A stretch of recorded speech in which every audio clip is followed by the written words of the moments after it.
daughter has a problem, then you ask that you get a tutor. You're supposed to get them to school ready. Not when you already have a problem. Now that's the only time you're looking for a tutor. So I decided to let Martina enroll in Mathimagis in the old campus as early as 2015. She was still kinder at the time. She's now grade 2. I have no problems with math. She has good grades in math.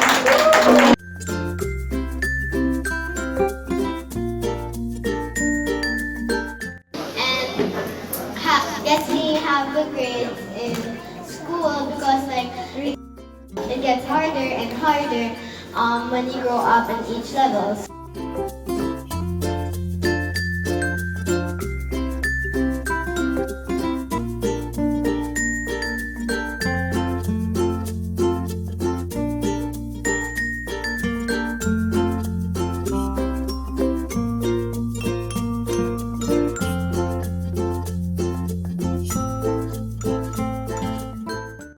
Again, I think it's a matter of attitude.